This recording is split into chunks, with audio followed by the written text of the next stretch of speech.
Hello YouTube and welcome back. This is Nico and you're watching Dare to Game. Today we're playing Mount Blade Warband and we're doing the World of Ice and Fire mod. So what we're doing is we're going to be ranking all of the best infantry from Westeros in the game. So it's all the top tier infantry. Note, this will be skipping over the Night's Watch because for a bunch of logistical reasons they're not a great faction to, try to build an army out of. Unless you're in the Night's Watch. So it'll be from 8 to 1, worst to best. Let's get right into it.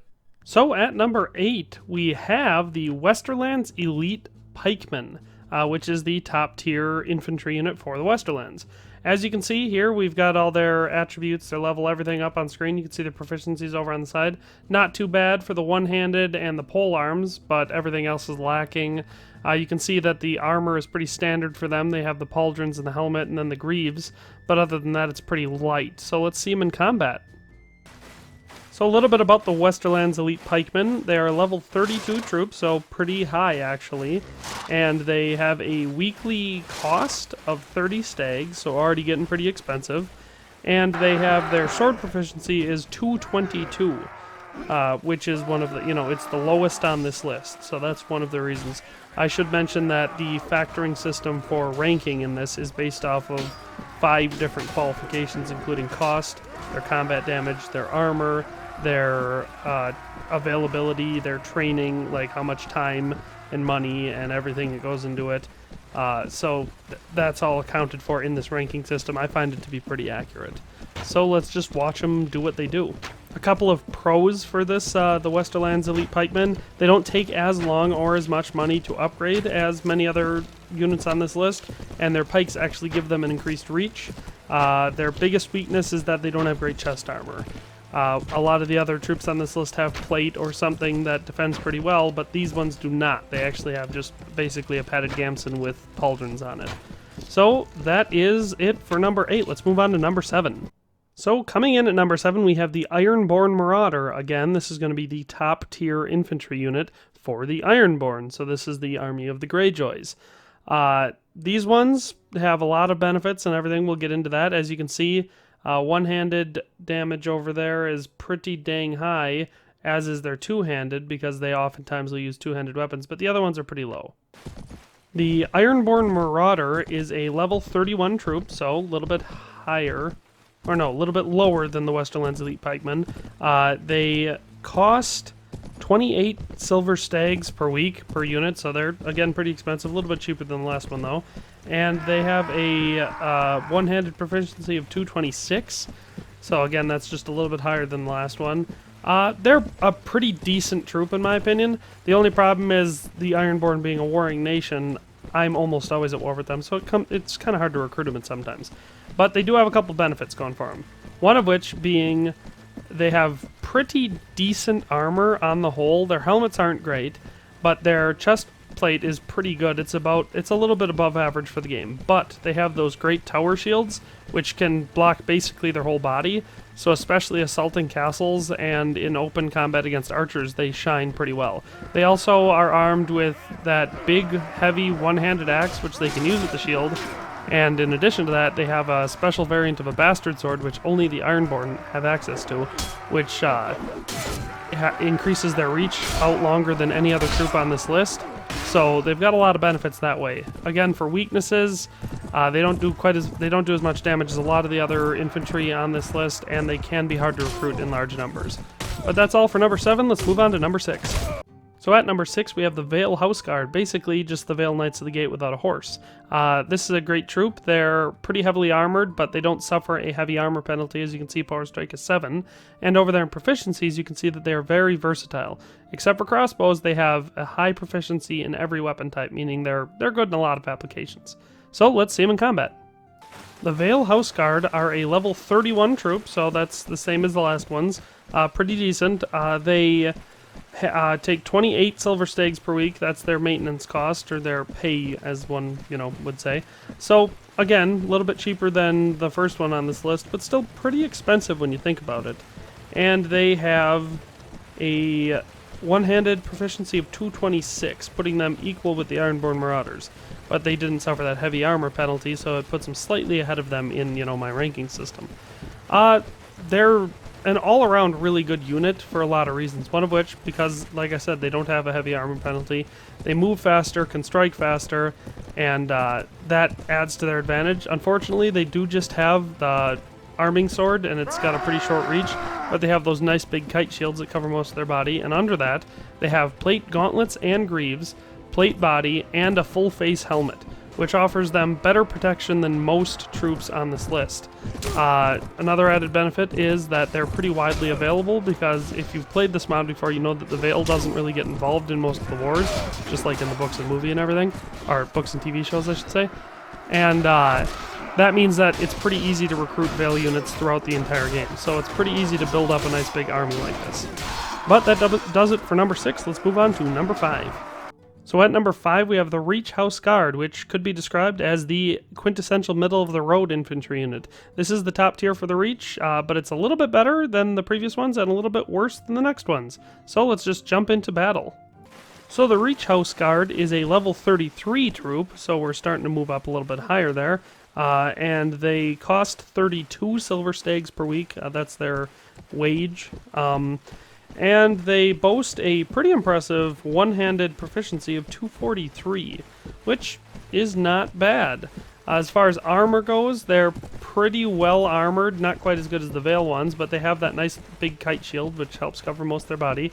They have a plate body armor, but it's more flexible, one would say, because they do have higher agility.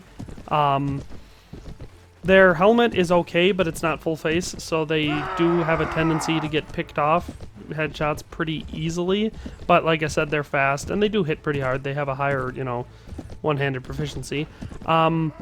Benefits, they are very easy to recruit because the reach is huge, and as long as you're not at war with them, you can go around and quickly build up like a 500 or 600 man army in no time in the reach, and then just train them all up.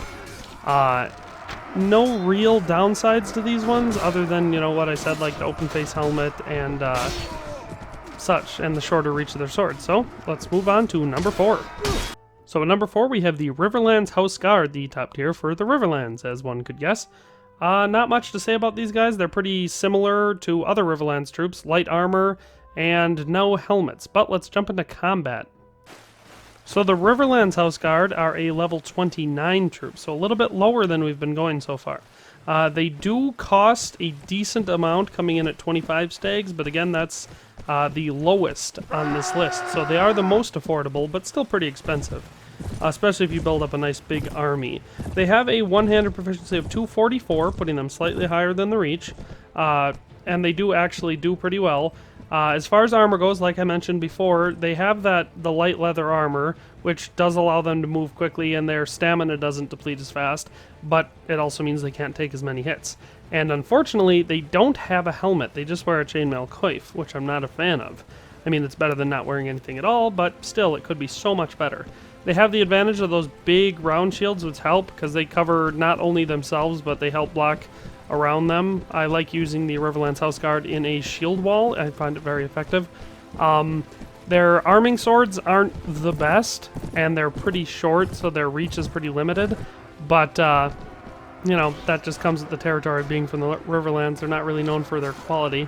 That being said, when they're in combat, they do hit hard enough. As far as recruitment goes, as long as you're early enough in the game so the Riverlands isn't getting piss-pounded by everyone around them, they're easy to recruit because the Riverlands is relatively big and lots of villages. But if you wait until late game, like I did in this one, it can get hard to get these troops. When I got to them, the Riverlands had already been defeated. I had to rebuild the Riverlands, so that's their biggest weakness, is that they disappear in the game as soon as the Riverlands is gone. But that's it for number 4. Let's move on to number 3. So at number 3, we have the Dragonstone House Guard. As you could expect, a lot of house guards on this list. And again, these are pretty decent. They're very comparable to the Riverlands and Reach, to a certain extent, house guard. So let's see them in combat. Look at that uniform formation. You gotta love it. So the Dragonstone House Guard are a level 33 troop. Pretty standard for this list, low 30s. They do require a decent amount of money. They're 32 stags per week. That's their upkeep. And their proficiency is 250, so we're breaking the 2.5. So, needless to say, they are a pretty effective infantry troop. They have decent armor, again, like the Reach, I believe it was. Their helmets are unfortunately open face, so they have that weakness, but they do have the plate armor on their chest, which helps. Their swords are longer. The Dragonstone has the longest arming swords, I think, in the game. That's their standard, so they do have a longer reach with them, and they have those nice big Lord of Light kite shields that you gotta love, intimidating their enemy by scaring them with fire, I guess.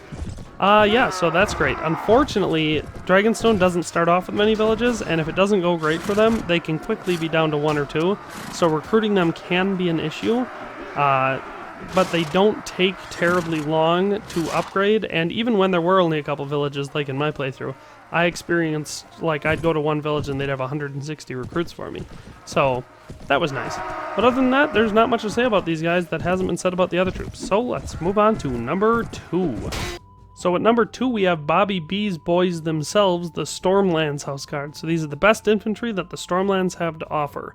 Not too bad looking, of course, if you only watch the show, you're just going to recognize the people who fought for Renly. So let's get into some combat. So the Stormlands House Guards are good for a lot of reasons. Like we went through with the other ones, these are a level 33 troop.